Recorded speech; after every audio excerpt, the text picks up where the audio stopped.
So you saying that when you was ranked, cause they in the that so help me please. So you agree that was you who wrote all that out? The whole thing I wrote, bro. I'm writing to the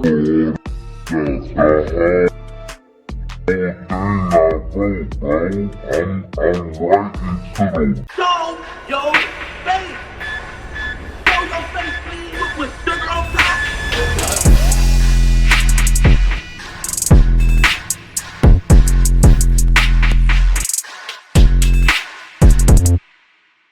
Hey, what's up, y'all? Y'all know my slogan. I don't know it all, but I know what I've been through. Now, before we get into this video, please make sure you head on down to Instagram and follow us on our official Instagram page at Hookah Anonymous _. Alright? We're able to be a little more explicit, a little more uncensored, and share content freely without running the risk of having our channel terminated. So, once again, make sure you head on down to Instagram and follow us on our official Instagram page at Hookah Anonymous _. Alright, now let's get into what you guys came here to see. Now, wow. You know, all I can say right now is wow. What a hell of a day for social media as we find out that Mr. Exposum himself, 1090 Jake, gets exposed for writing a statement on another inmate while incarcerated. Now, time after time I tell y'all guys about the spiritual law that I believe in, which is you get what you give. It's literally that simple. What you put into the universe, you shall get back. Simple. And today I actually have a quote especially for this video, and it goes like this: you shouldn't throw stones if you live in a glass house. I'm gonna say that again. You shouldn't throw stones if you live in a glass house. Now, make no mistake that none of us on this earth is by anywhere near perfect. However, you can't sit here and call out all these rappers or individuals about doing something you know you may be guilty of yourself. But you know what the problem is? I think Mr. 1090 Jake thought that it was never going to be exposed. He thought that being that it was a statement written to the warden, and I keep saying statement, to be politically correct, I don't think you would call this a statement, being that it was written to the ward. I don't know. But he did write something, whether you want to call it a grievance, whether you want to call it a complaint, but it involves somebody committing a crime inside the jail, if you may, say. Whatever he said. I guess he thought it wouldn't get exposed because things like this usually aren't exposed to the public when it's written to the warden, or if it's like a grievance, or if it's like a complaint or something like that. Things like that don't typically get out to the public. However, this is 2023, y'all. We're in a time where we're seeing prison surveillance getting leaked. We're in a time where autopsy photos are getting leaked. Where mugshots, body cam footage, court documents, testimonies, y'all get my drift. We're in a time where YouTubers are being accused of working in county jails as well. Alright, so long story short, nothing is no longer safe or sacred or private. So today, 1090 Jake was exposed for writing a statement based on an altercation that he had in jail with another inmate. And as information comes out, he's defending himself because at this point, his career is on the line, his integrity is on the line, his honor is on the line, and everything he portrayed to be and stands for is now on the line, including the people who backed him up. All right. Now, the biggest question now everyone is debating on social media about is, did 1090 Jake snitch? You know that word that everybody likes to use these days, snitch, rat. It's like a worldwide social media thing right now. People are using it loosely, but we're going to get to the bottom of it. Now, shout out to the official Byron Blake. He did a detailed video exposing the incident as well as the paperwork that got us to this point. And now all the blogs and big platforms are running with it. What I'll do is leave a link to the official video pinned in the comments so y'all can check it out after watching this video, so you can get a whole understanding of what's going on. But in the meantime, let's get into the incident that caused the statement to be written, and then we're going to go into what the paperwork actually said.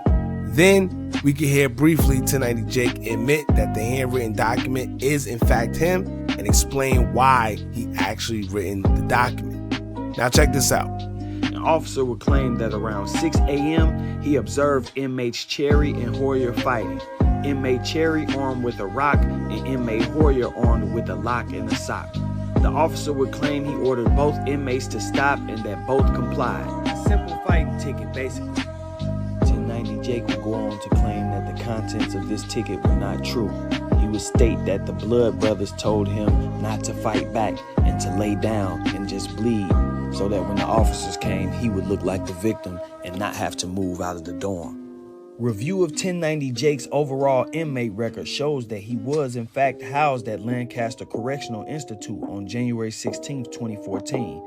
Review of his inmate disciplinary actions also shows that on January 16, 2014, he was in fact charged with possession of a weapon, battery, assault on an inmate. While looking at Cherry's inmate classification record, I noticed he had not been a maximum security classified inmate prior to this incident and had in fact only been in prison for a few months. 1090 would claim that this incident resulted in 60 days of segregation for him and the others involved, and his overall inmate record would show that following this incident, he was transferred to a different facility. Now here's the first red flag, y'all. He says that some of the Blood members told him after the incident to just lay down and bleed, basically to play victim, so when the officers come, they wouldn't kick him out of the housing unit he was in, so he could stay with his gang. Now, I have a hard time believing that, because I have a hard time believing that your fellow gang members is going to tell you to just take an L like that, or because they want you to stay in the housing unit that they're in. Now, to be fair, I'm not going to say it's not possible. I'm just saying that I never came across something like that or heard of something like that. And for the most part, if you got to that point where you get into an altercation and you beat up enough to look like the victim, and they're telling you to pretty much play like the victim because I guess you look the part of a victim, I don't think the gang has much use for you in the first place to even be where they at anyway, especially if something go down. So that's sort of like a red flag to me. But on another note, here's where the statement to the ward comes in, where 1090 Jake writes about what happened to him in detail to the warden. Y'all check this out. A few weeks after this incident, on February 4th, 2014, a handwritten inmate grievance was filed by inmate Jacob Cherry, Department of Corrections number C07652. The grievance would tell 1090 Jake's version of the story to the warden of the prison, and this is what it said. On January 16th, 2014, I was sitting on my bunk when inmate Jimmy Horry, K08763, hit me with a rock and sock on my head. This was during morning shift change. The officer came in and cuffed him, then checked all the inmates and found Mark Cherry was also assaulted. More staff came and then cuffed me, Mark Cherry, and Jerry Lewis. We were all taken to the back room of B dorm. Inmates Horry and Lewis were said to be the assaulters, and me and Mark Cherry the victims. I then witnessed Sergeant Martin start beating inmate Jerry Lewis. Eventually, Sergeant Martin, Captain Sapp, Officer Coy, and a few other officers that were called for emergency traffic beat inmate Lewis and inmate Horry. Captain Sapp then told us, "I don't care who did what. All of you are getting charges if you write anything but what I say. We'll beat your fucking ass till you need to go to the hospital." 1090 Jake would then write, "I was then forced to write that I was assaulted and fought back in self-defense, which is untrue. Officer Coy, who wrote me 2 DRs, possession of weapon and assault on an inmate, lied in both statements. He says he witnessed me assaulted with a lock tied to a sock and says I struck another inmate with a rock in my hand. I was clearly hit with a rock which broke off of my head into 2 pieces and spread pebbles of asphalt all over my property. I am a victim in this case. I was assaulted by an inmate, then threatened and blackmailed by staff. This is the second grievance I've written. I believe the first was thrown out by an officer. I have informed my family, who will be contacting Tallahassee for an investigation and getting a lawyer if I'm not released from confinement. I have been assaulted, threatened, and blackmailed, and am pending CM, which is close management, for charges I never committed. Please help me. Thank you." So here's my question for y'all watching, right? What do you call that? You know, what do you call that? He not only told on the suspect with him, but he also told on correction officers as well. He mentioned all the current events from who, what, where, why, how. Then he tried to get all poetic with it and give the most detailed description where he says, I was hit with a rock which broke off of my head and into 2 pieces and spread pebbles of asphalt all over my property. You know, if that don't sound like something straight out of a Maya Angelou book, then I don't know what does. And he literally called himself a victim, right? But anyway, here's a brief response from 1090 Jake admitting that it was him, you know, and why he wrote the statement. Check this out. So you saying that when you was right, because they in the chat, so help me please. So you agree that was you who wrote all this out? The whole thing I wrote, bro. I'm writing to the warden. Like, look, this the situation I'm in. You gotta make it sound some type of something. Nah, like, yeah. What I'm gonna be like, hey, warden, I'm big gangster, but let me out of confinement. You think they finna? Nah, that's finna work like that. And they probably looking at my DRs because I already done been for confinement, weapons and everything else already when it happened. So it's like once that happened, they boosted up my custody level to closed custody. I got shipped off the unit in a gang sweep, so they sent all the Bloods and Souls in one bus back to reception, and then I ended up going to an adult prison. So I had to finish my confinement time at Appalachia CI, and then I got into more when I got over there. I was fighting in there, whatever. So that's how I ended up doing 210 days in confinement. Okay, now that we got the videos out the way, let me tell y'all something. In a nutshell, once you write anything to law enforcement that could potentially get another individual in trouble, that's considered telling, right?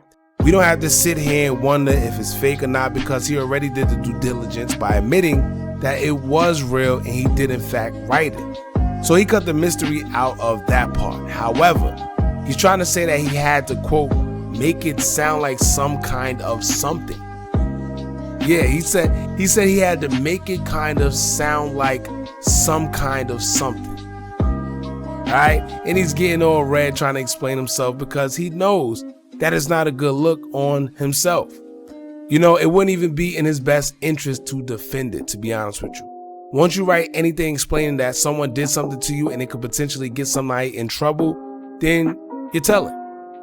You know, it don't matter if it was to the warden, it don't matter if it was to the CO, you know, and it seemed like he's banking on the fact that it's not like the typical paperwork that get exposed on guys, you know, being involved in cases.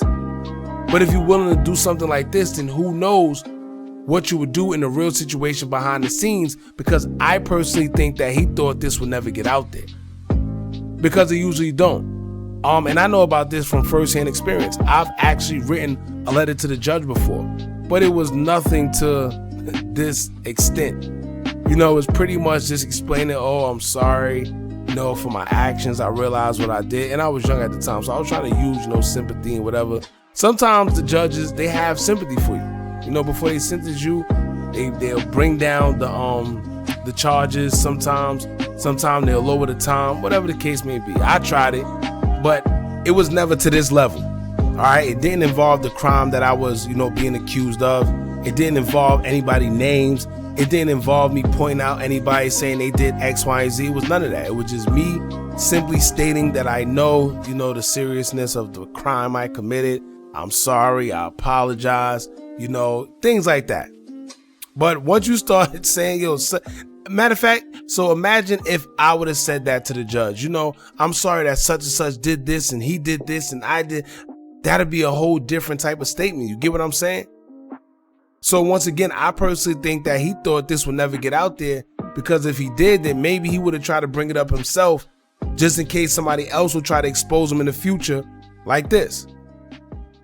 You know, and I always tell y'all that I hate when people use that snitch word. So we're not going to just, you know, we're not just going to do that. We're just going to say that he did bad. All right, simple. I see some of the comments saying that it wasn't a statement. It was just a grievance. Let me tell you, and that's another thing, right? Because I know y'all like to have selective anger towards selective people about selective topics. But let me tell you one thing. It don't matter, right? It don't matter. Once you point out details of a crime that could possibly land someone in trouble, no matter what it is, that means you told. keep in mind, most of y'all never even been in prison, don't even know what a grievance is. Typically, a grievance is used if you're being mishandled in jail by a CO or a guard or something. That's typically. So you drop a grievance slip and it's looked over by the administration of the jail, right? A grievance is usually a complaint of like the jail and the CEOs, and things of that nature. But it's never to tell about what happened during an altercation unless you're trying to drop a dime on somebody secretly. And I've seen that done before too. So you got guys that drop grievance slips that offer a little more information about certain things because they're trying to get out of a housing unit, and go somewhere else or whatever the case may be, or they feel threatened, or if it's one gang member that's in a rival gang member's housing unit, sometimes that happens too and they just trying to get out of there, so they drop a grievance slip. I don't know, but like I said, if he wanted to, drop a grievance or whatever it was on the guards, then he could have just did that. He could have been talking about how he was done foul by the guards. He didn't have to speak on the altercation that he had with another inmate. He could have left that out and just said what he said about the guards. Because who cares about the COs? If they doing you foul, then it is in your best interest to complain about it, because at the end of the day, they the ones that's looking after you. They the ones that gotta feed you. Sometimes they don't feed you if they don't like you. Sometimes they sick other inmates on you. So, it's different in that regards. But anything else, you talking on situations that happen with another inmate, it's not good. But I'm gonna leave that up to y'all. I want to hear what y'all think about this, man. Don't forget to like, comment, share, and subscribe. Hit that bell so you're notified every time we drop new content. And remember, as long as you keep on watching, I'm gonna keep on dropping. And I'm out.